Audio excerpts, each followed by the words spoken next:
Tuesday. Okay, I call to order the Education Technology and Policy Committee. Myself as chairman, Ms. Debbie Benoit as vice chair, Mr. Matt Ford is member. Also here, Dr. Maybelle Trahan, Mr. Dane Voisin, Mr. Mike Lagarde, Mr. Don Crowdis, Superintendent Ogeron, and his staff. First consideration for approval of revision of policy file H-3.3G electronic and telecommunication devices. The committee recommends that the board approve and accept as presented revised policy file H-3.3G electronic and telecommunication devices. Mr. Torben. So moved. Oh, wait, I need a wanna move? motion, yeah. Yeah, so moved. Thank you, thank you. Go ahead. For this past school year, you guys may remember, legislation was passed to start trying to control or ban cell phone use on campuses. One of the biggest things that that had to be adjusted was the idea, would they considered an instructional day? And so it left it up to the districts in a lot of ways, but it obviously showed some inconsistency of that throughout the state. And so to clean that up, they're considering the instructional day to be when the kids get on the bus to the kids get off the bus in the afternoon. And so, and it also continues to go further to ban anything that can pretty much transmit a social media posting or something like that, sort of smartwatches, stuff like that. In a nutshell, pretty much like we do for testing, but doing it throughout the year instead of just doing, but it still gives some latitude to the administration to give a student permission to use the phone, but most cases, the thing should be stowed in a way that it's not out and about. They can't be walking around with it in their hand, that kind of thing. Thank you. And so it's just to try to clean up or try to get more consistency with the policy. Very good, very good. Ms. Benoit?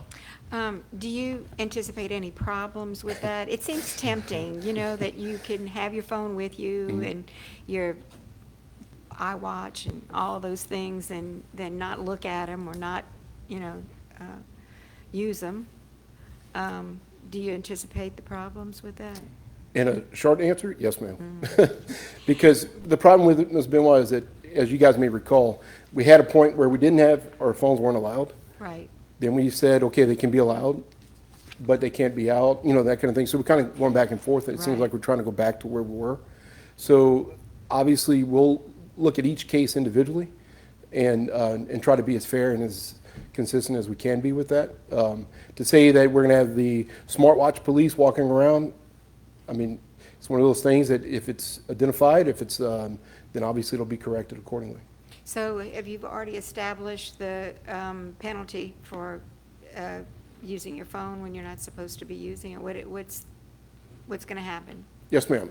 I looked at the, and we may still need to tweak the language of our current policy. I don't see it needing to be changed drastically. It's something that Mr. Ogeron, myself, and Mr. Butler will get together and talk about it. But basically, from the idea of confiscation of the phone has to be returned to the parent. And then there's different tiers of that. And obviously, for more habitual type offenses, then the student can be reprimanded more severely.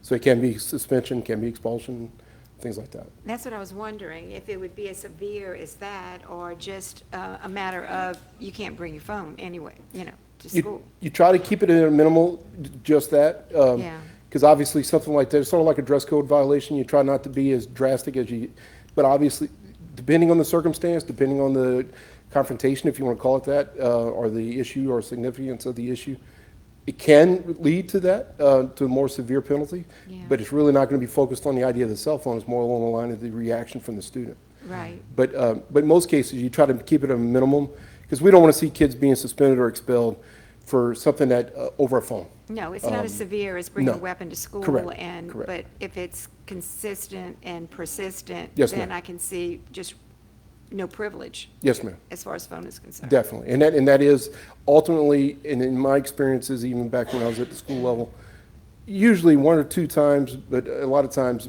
the inconvenience of the family having to come pick up the phone, because I tell you, as you kind of alluded to, a kid without their phone is almost like saying that they're losing food, you know what I mean? So it doesn't take long for a parent to be notified. Frankly, in my career, in my experiences, I seldom called the parent because I didn't have to. The parent generally would show up, and that led to other discussions. How did they know about it right in the middle of the day kind of Right. thing?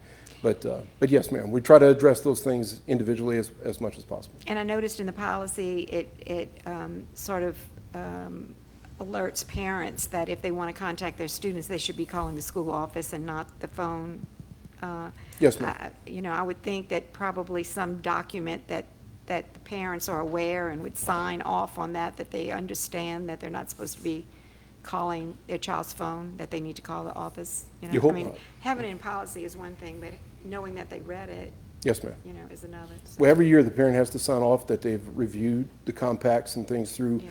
working with Ms. DeGrease's office, that type of thing, because part of the federal standards they have to follow, they have to show that they've reviewed it at least. And so, yes, ma'am. Again, it happens, and we try to address it as much as we can. okay, We have a thank lot of you. hands, so next, Mr. Ford.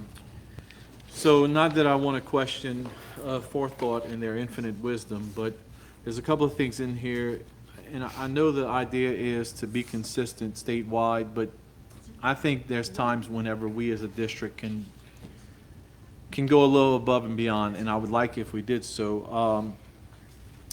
You mentioned that in this, there's empowerment for administration to say, you know, this is what we're going to do on this campus, and look, I wholeheartedly agree with that, but it also can be burdensome too, because then, you know, they're going to have naysayers out there that are going to say, oh, well, my kid goes to this school, this principal does this, but this principal does that at this other school. So it really, Standardize it. I like that it empowers the administrators, but at the same time, it does kind of become burdensome. And I've seen it firsthand, going from district to district, school to school, that it's never consistent. So I'm hoping that we can start developing some consistency. The thing that does bother me a little, though, is the last statement that Forethought, you know, I guess recommended, that's in there. Nothing shall prohibit the use and operation by any person, including students, of any electronic telecommunication device in the event of an emergency in which there is actual or imminent threat to public safety. It seems to me this is common sense. It should go without saying. It shouldn't necessarily have to be in a policy, but because of the world we live in now, we have to have this here to mitigate litigation, right? To say, this is why, because in the event of something happening, some imminent threat, if students are not able to use their phones, then you're going to have parents saying, hey, I'm going to sue, you know, this and that, or try to bring us to court for whatever reason. So this just reinforces the world we live in today. Like, trying to educate, we just want to educate folks. We don't want to have to deal with all these other things. And public school systems are they're just, we're doing too much. You know, we should really just be able to focus on educating kids. And I hate that this is what it's come to. So thank you for all your efforts and you know, trying to build some consistency throughout our district. I think we, as Terrebonne Parish, I think we model what should be done. I've seen it in other school districts and it doesn't work. But every administrator I've talked to, at least at the middle school and high school level here in Terrebonne Parish, has this under control. So thank you for that. And I'm hoping this doesn't cause any more issues, but I'm supportive.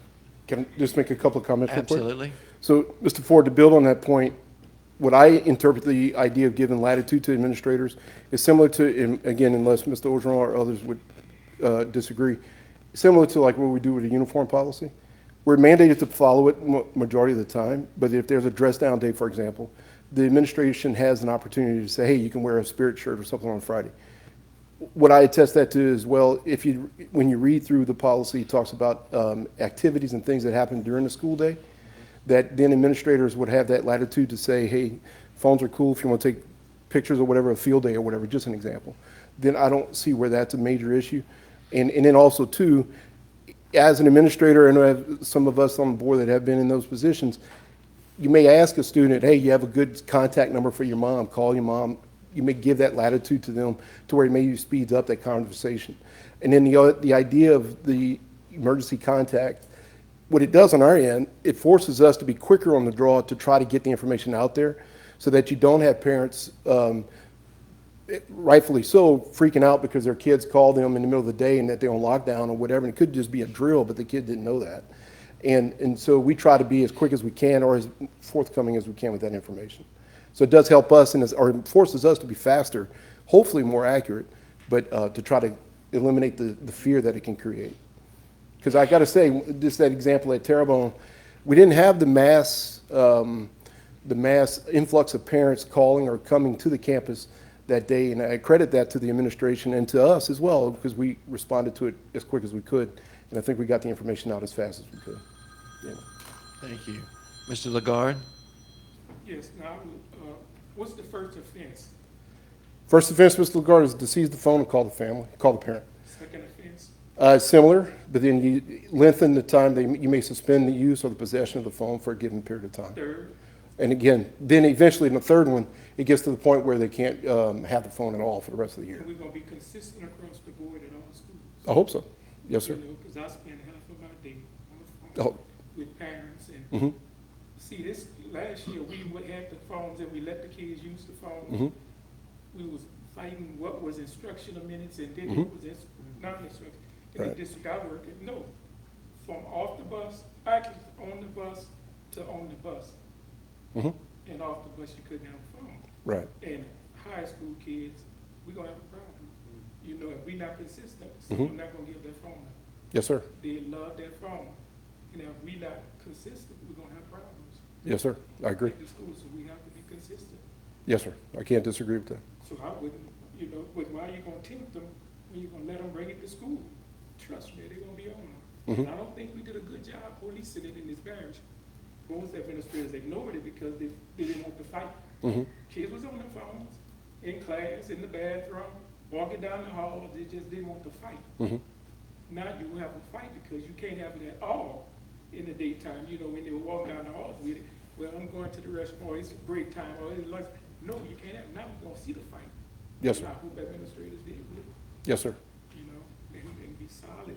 You know, when my son went to school, he went to this private school, first offense was $25. Mhm, Area offense became $25.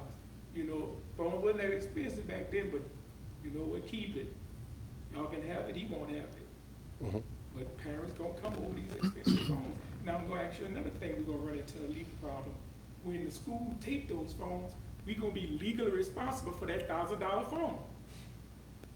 Well, if I can comment on I'm that. asking, Yeah. We gonna be, when that administrator take that $1,000 phone and something happen to it, who's responsible? So over the years, and it's a great question, because that is something that obviously as administrators, teachers, we tackle. It's always been my understanding that if I'm telling you you're not allowed to have the phone and you still bring it, and it's confiscated, the burden is not on us. The burden's on the student. That's been my understanding. So, Yes, sir. Mr. Crowdis? Yeah, so lots of good points being made by the board members. One of the things that I would like to say is that in a discussion with the superintendent earlier regarding the current policy that we have, we as a board, I think, decided to create a little bit of flexibility in the system in allowing the kids to have the phones at certain times, like recess or lunch or whatever. And from my conversation with the superintendent, we really weren't having major issues within our district throughout.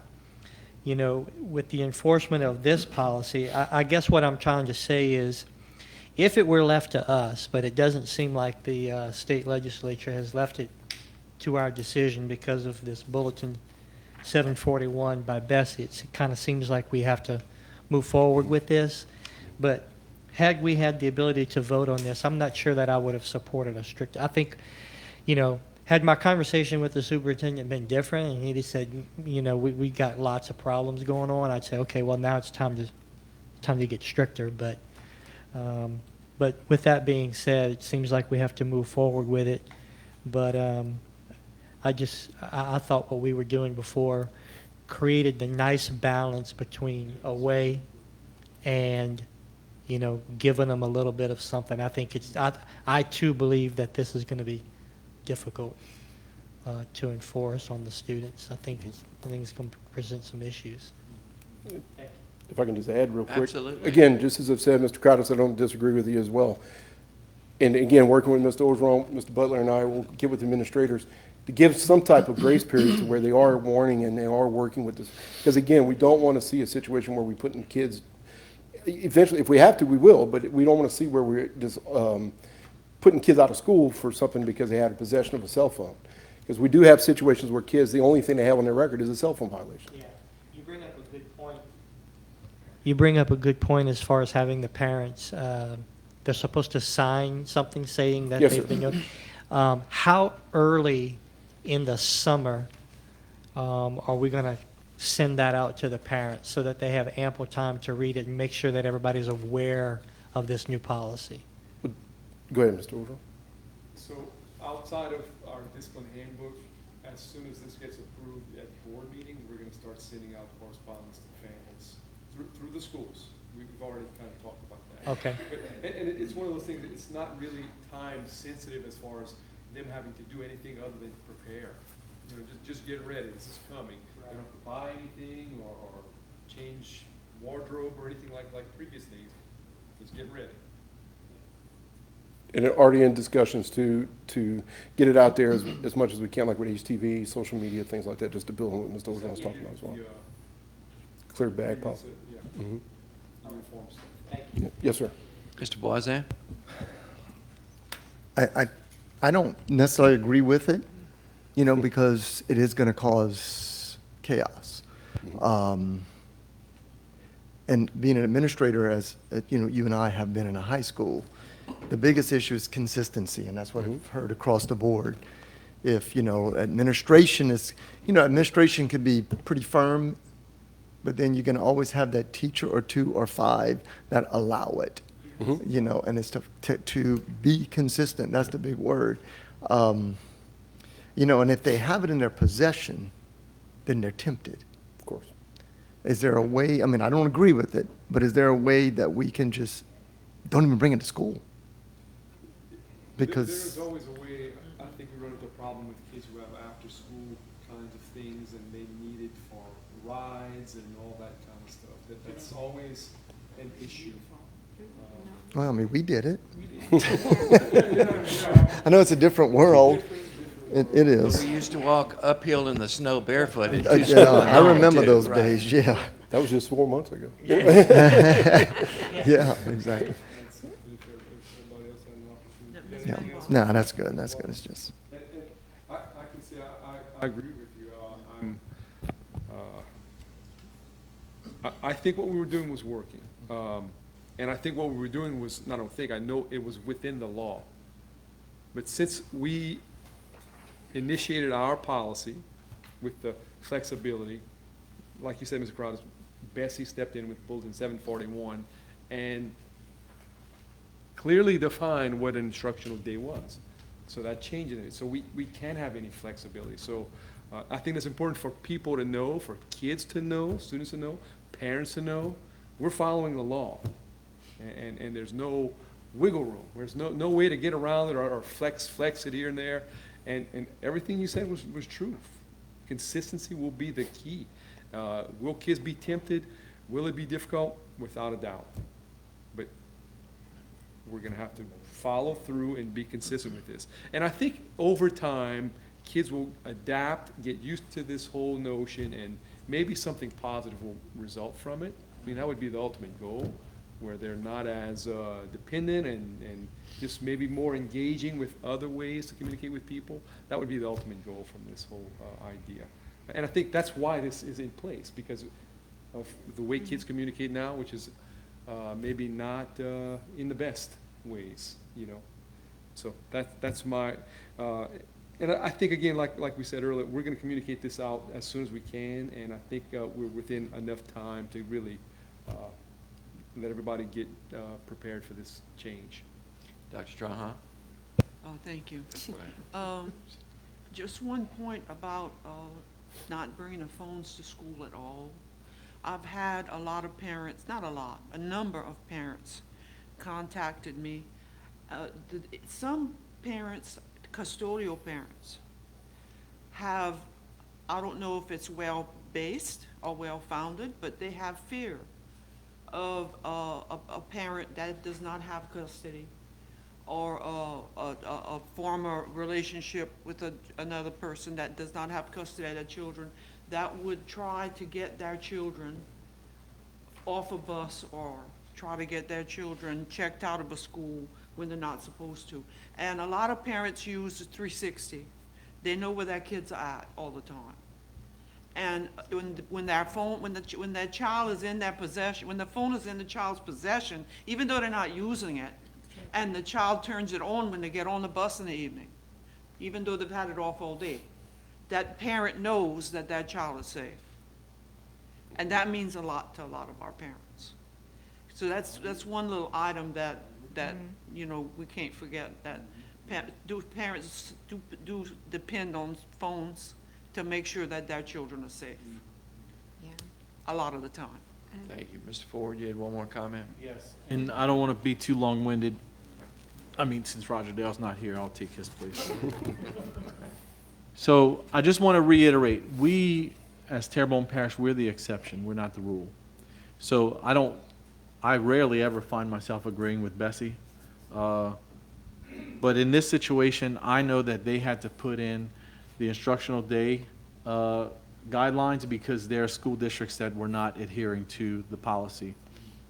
So it's one of those situations where the good have to suffer for the bad, and we're doing so as an entire district. So anyone out there, if you have kids or you're a teacher or administrator and they want to know, this is just one of those examples that you can utilize and say, well, we as the good are having to suffer for the bad. But that's one of the breaks that we deal with in life. So like I said before, Terrebonne Parish had a good thing going on. I was skeptical until I talked to administrators throughout the year last year. So I think we were doing the right thing, but now we're being forced to comply just because others couldn't follow the rules. So that's all I want to say. Yes, Ms. Benoit.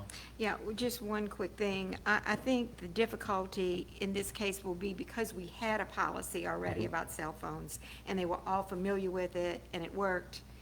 That's going to be the difficult thing, is changing it to something more restrictive. And I think in that communication to parents, we do need to be specific about, this is not the board here that has created this. This is the state that has said, this is what we need to do, and this is the law, and we have to follow it regardless. Right. Yes. Anybody from the public have any comments? One- Seeing no public, yeah, Mr. Lagarde, you had one more? thing here on our schools, we have a checkout policy, and check in. Where kids could check their phone in the morning, to kind of help them from temptation. They just check it in the morning, then in the afternoon, it's time to go, they just check it back out, so maybe that, you know, help them with temptation. That they have, so they just check it in there. You know, the honest ones. Well, to be honest with you, they're the ones who check it in, not gonna use it. But Any other comments? Any opposed? Motion passes. Thank you very much. Item number 3, matter pertaining to departmental message in a minute, introduction. Tanya Cook, Supervisor of Elementary Education, if you would come and introduce yourself. Thank you. Can I Yeah, have a please. few words before she begins? Absolutely. So, well, we're very excited to have you, Tanya, as elementary supervisor. You've proven yourself. She, if you don't know, she was here as a ELA curriculum specialist, so she's very well grounded on the curriculum side, and she became an instructional coach at Oakshire briefly, and shortly thereafter became the principal of Acadian Elementary, and she's done some wonderful things there. And I can't say enough about how well they've grown academically, but more importantly than that, she had a large, extremely large faculty that bought into what Tanya presented to them.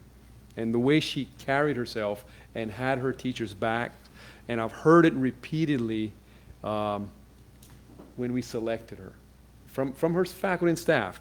So we're happy to have you. You're going to be a great fit here.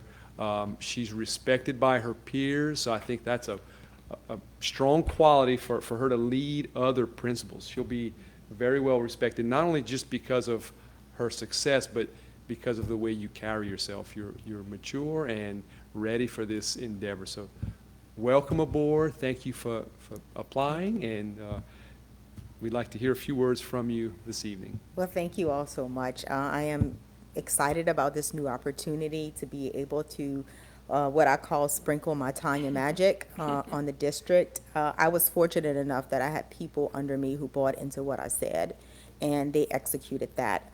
And the proof is outside in the lobby if you haven't seen my picture on that easel. I actually had my final interview, weird, for Principal of the Year, for State Principal of the Year. I had my final interview today. I had it today. Yeah, I had it today at 9:15 this morning.